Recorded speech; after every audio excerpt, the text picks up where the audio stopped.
And then just think, if it makes sense to you to think of past lives, just thinking whatever I've done since the beginning of this time to harm any sentient being, all of which have left imprints in my mind, which I definitely do not want to ripen in future. So I regret them all.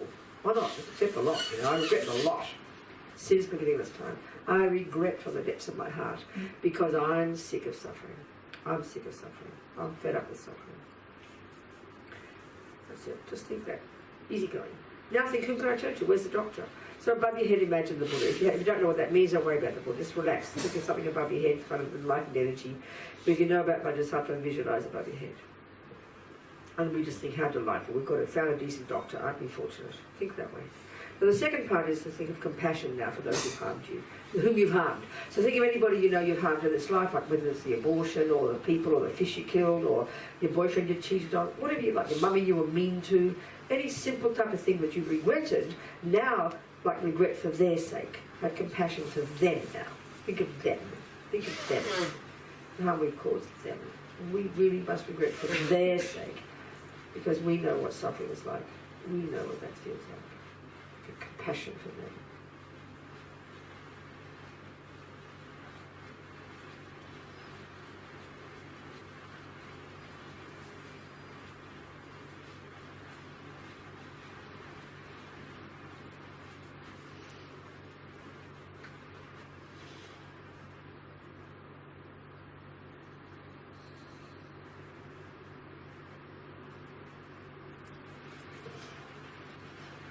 And if you can, have compassion for those who've harmed you. Based on this logic of karma, that they will suffer.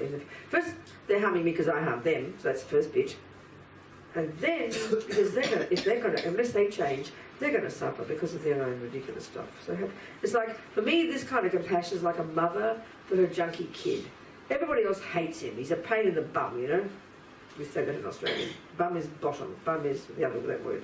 So we say that in Australia. So that means everybody else can't stand this kid.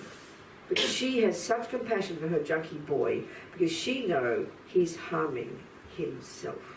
That's the basis of compassion. That all the sentient beings who do harm, including to us, are harming themselves. That, when we get that clear in the first one, which is regret for ourselves, this we can easily understand when we think of others. And that's what compassion for others, who are the baddies, who've harmed me, is about. So if you can do that, fantastic. Think of someone who's harmed you. And if you can have compassion for them.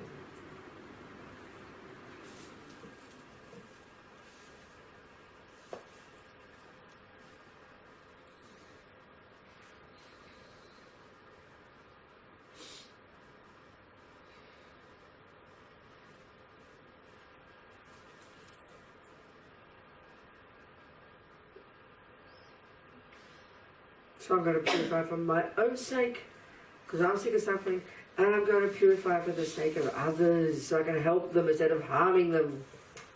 So third step, just imagine, if you don't know the mantra, you don't know any of this, just don't worry, relax. But if you can imagine just nectar pouring down from the Buddha, just think like this, filling you completely, and driving out through all the lower parts of your body like filthy liquid, all the imprints of all the actions we've ever done since beginning this time to harm sentient beings and indeed yourself with your body, speech and mind. Just think like that. Every bit of nonsense imprinted in your mind, washed out by this blissful nectar filling us, driving out all the nonsense like filthy liquid, disappearing into space. As we recite the mantra 3 times, if you don't know, just relax, don't worry, just visualize. Om Vajrasattva Samaya Manupalaya Vajrasattva Teno Patita Dido Mebawa Sutokayo Mebawa Supokayo Mebawa Anurakto Mebawa Sarva Siddhi Memprayata Sawakarma Sutsame Sitam Shriyam Kuruhum Ha ha ha ha ho Bhagavan Sarva Tathagata Vajramame Mutsa Vajrabawa Mahasamaya Sattva Ahum Pe Om Vajrasattva Samaya Manupalaya Vajrasattva Teno Patita Dido Mebawa Sutokayo Mebawa Supokayo Mebawa Anurakto Mebawa Sarva Siddhi Memprayata Sawakarma Sutsame Sitam Shriyam Kuruhum Ha ha ha ha ho Bhagavan Sarva Tathagata Vajramame Mutsa Vajrabawa Mahasamaya Sattva Ahum Pe Om Vajrasattva Samaya Manupalaya Vajrasattva Tenopati Jadiro Mevawa Sudokayo Mevawa Subokayo Mevawa Arorato Mevawa Sarva Siddhi Meprayasa Sawa Karma Sutsame Sitam Shriyam Kuruhum Ha ha ha ha ho Bhagavan Sarva Tathagata Vajramami Mutsa Vajrabhava Mahasamaya Sattva Ahum Air. So just imagine, just imagine all completely washed out. Imagine how amazing, how marvellous. All these imprints at the beginning of this time disappeared into like a puff of smoke, gone, full of this blissful nectar. How amazing.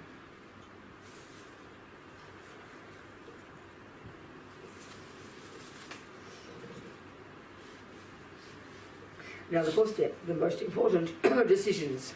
So, you've taken vows already. Reiterate the vows you've already taken. I will not kill. I will not steal. I will not lie. I will do my best to do this and this and this. Make some decisions. If you haven't, just maybe you can make some decisions. Today, maybe an old habit, for example. Maybe you've never thought of not killing before. Maybe you think, okay, for one more day at the course, I'll make a decision not to kill for 24 hours.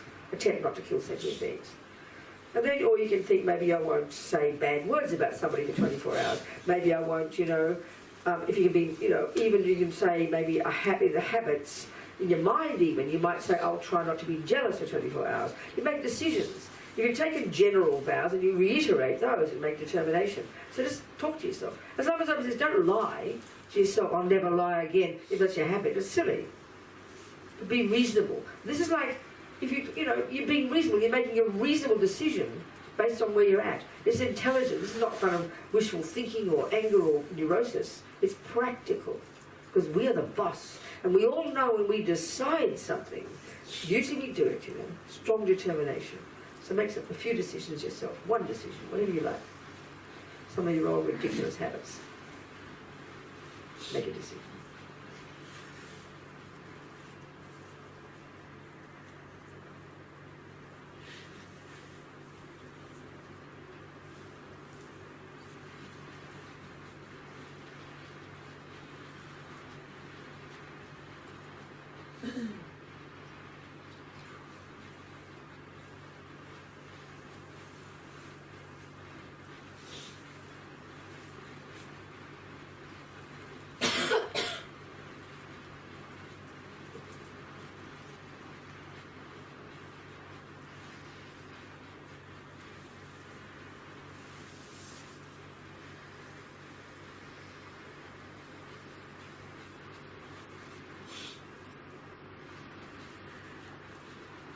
So now, just be happy, delight, and if you're going to visualise Vajrasattva melting into white light, this light Buddha melting into light, dissolving through your crown, filling you completely with this radiant, blissful energy of enlightened energy.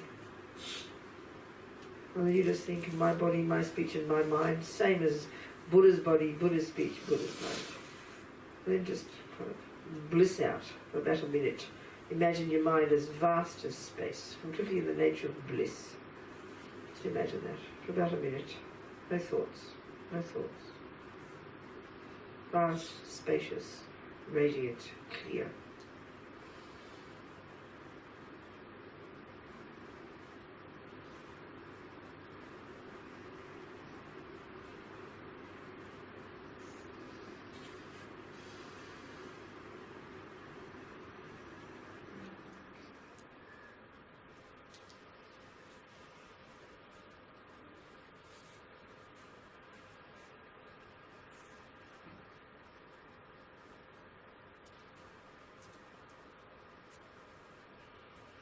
Okay, good taste. So we go to bed with a happy mind. Delight, delight, delight in the effort we've made, each of us thinking, analysing, trying to work things out. Whether we end up being a Buddhist or are a Buddhist, I don't care, that's not the point. We're listening to things, opening our minds, seeing possibilities, thinking about the meaning of things. How amazing, using this intelligence of ours. So delight, how fantastic, how fantastic. All these seeds we planted, may they ripen in the future, in the development of our marvellous potential, for our sake and the sake of others. Jangchob semchob rupoche, ma kie panam ke gyuchi, ke pa nyampa me pa yang gom ne gom du, lava sho.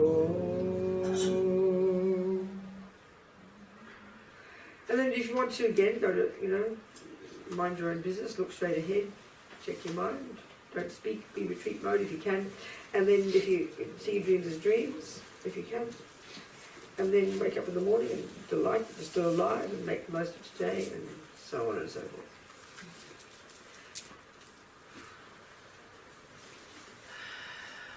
That's it. One more day. One day closer to death. It's a fact. Because we don't like to say it, that's all. We'll talk about that tomorrow, the death process a bit, Karen. It's very interesting. Okay. Good night. Thank you.